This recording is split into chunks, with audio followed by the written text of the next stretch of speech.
Allah Subhanahu wa ta'ala meyakinkan pada hamba-hambanya yang amanu wa taqwa. Wa man nasru illa min indillahil azizil hakim. Jadi kemenangan itu datangnya dari Allah yang maha perkasa lagi maha bijaksana ini. Jadi masa depan ada di tangan Islam. Bahkan Allah berjanji, wa kana haqqan alaina nasrul mu'minin. Kewajiban kami, kata Allah, memenangkan golongan mukmin. Ini yang dikabarkan oleh Allah Subhanahu wa ta'ala kepada hamba-hambanya yang amanu wa taqwa. Bagaimana kita melihat reaksi daripada golongan kafir, terutama sekali lembaga-lembaga riset dunia, pakar-pakar sejarah dunia. Salah satu di antaranya yaitu Arnold Toynbee. Beliau pakar sejarah dari Britania. Tahun 1954 dia sudah melakukan riset, dan hasil risetnya ini dibukukan, dan bahkan buku itu jadi bestseller. Judulnya Civilization on Trial, ujian atas peradaban. Arnold Toynbee ini seorang pakar sejarah. Dia mengakui bahwa dia seorang kafir yang kafah, tapi karena dia pakar sejarah, dia objektif. Ditulis dalam buku Civilization on Trial itu, Islam pernah memimpin dunia ini sepanjang 1353 tahun, dan itu diakui oleh pakar-pakar sejarah dunia, baik muslim maupun non-muslim.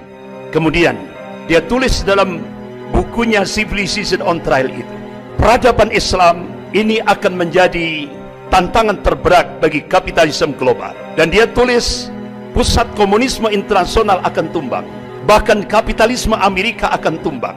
Dia menulis dunia Islam akan kembali memimpin dunia ini. Artinya apa? Dia seorang pakar sejarah non-muslim, dia objektif, dia tulis itu. Dia yakini bahwa masa depan ada di tangan Islam. Tapi di akhir tulisannya, dia tunjukkan bahwa dia sebagai seorang kafir yang kafah. Dia berdoa, semoga itu tidak terjadi. Bahkan ada lembaga riset dunia milik golongan kafir, yaitu The Pew Forum on Religion and Public Life.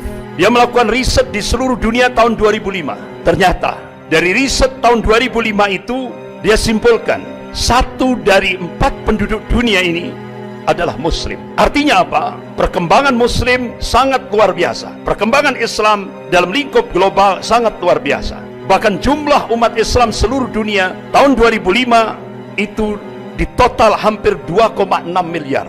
Akhirnya dia melakukan riset lagi, perkembangan dunia Islam 2010 sampai 2050. Hasil risetnya dipublish. Jadi diprediksi 2010 sampai 2050 perkembangan umat Islam akan naik drastis 73%.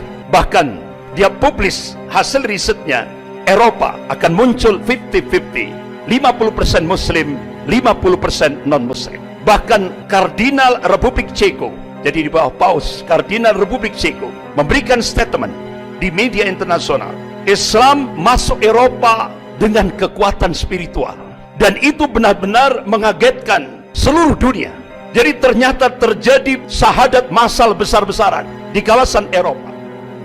Bahkan di Eropa, jumlah muslim terbesar seluruh daratan Eropa itu ada di Perancis. Hampir 7 juta lebih umat Islam ada di Perancis. Bahkan ketika Presiden Perancis Emmanuel Macron melakukan gerakan Islamofobia dengan menggunakan institusi negara, mereka melihat, dianggap Islam akan melemah. Tapi apa yang diingatkan oleh Allah Subhanahu wa taala dalam surah As-Saff ayat 8, A'udzubillahi minasyaitonir rajim, yuriduna liyutfi'u nurallah biafwahihim wallahu mutimmu nurihi walau karihal kafirun. Mereka hendak memadamkan cahaya agama Allah ini dengan mulut-mulut mereka, dengan ucapan-ucapan mereka, dengan mesin-mesin informasi mereka. Tapi Allah Subhanahu wa taala tetap menyempurnakan cahaya agamanya walaupun orang-orang kafir itu benci. Apa yang terjadi di balik gerakan Islamofobia, kebencian terhadap Islam dan kaum muslimin yang digerakkan oleh Presiden Prancis Emmanuel Macron? Terjadi syahadat massal di Prancis 2 kali lipat. Luar biasa. Itu sesuatu yang mengagetkan dunia. Bahkan di Inggris dan Jerman itu hampir sama. Hampir kurang lebih 3 juta umat Islam di Inggris dan kurang lebih 3 juta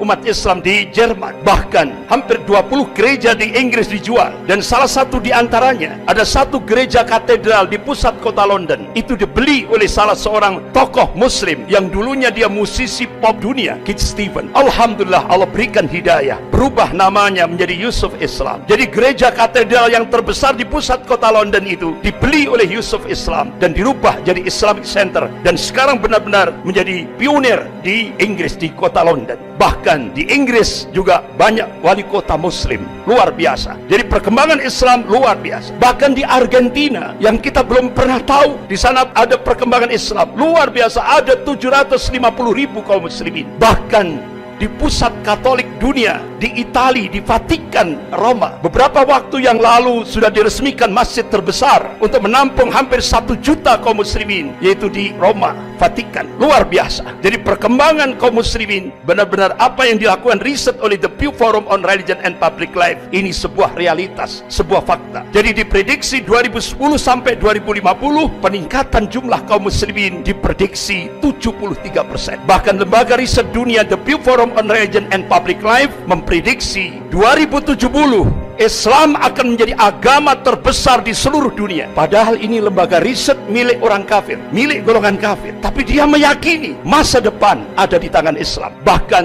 National Intelligence Council, Dewan Intelijen Nasional yang menaungi 15 negara di bawah kepemimpinan Amerika, melakukan riset. Hasilnya dipublish di media internasional. Start 2020 akan terjadi kebangkitan Islam global, dan itu akan terus bergerak di seluruh dunia, terutama sekali dunia Islam. Bahkan Dinas Intelijen Rusia memprediksi akan terjadi kebangkitan Islam, yaitu diprediksi 2025. Rasulullah SAW mengabarkan kepada umatnya, kalau Rasulullah SAW, Inna Allah yab'athu lihadil ummah ala ra'si kulli mi'atin sanatin mayyujaddidu laha dinaha. Rawahu Abu Dawud. Rasulullah mengabarkan, sesungguhnya Allah akan memunculkan, akan membangkitkan di tengah-tengah umat ini dalam setiap penghujung 100 tahun, yaitu seorang al-mujaddid, pembaharu di dalam agama ini. Imam Ahmad rahimahullah, beliau mencoba untuk mencari hadis-hadis sahih dalam kutubus sittah.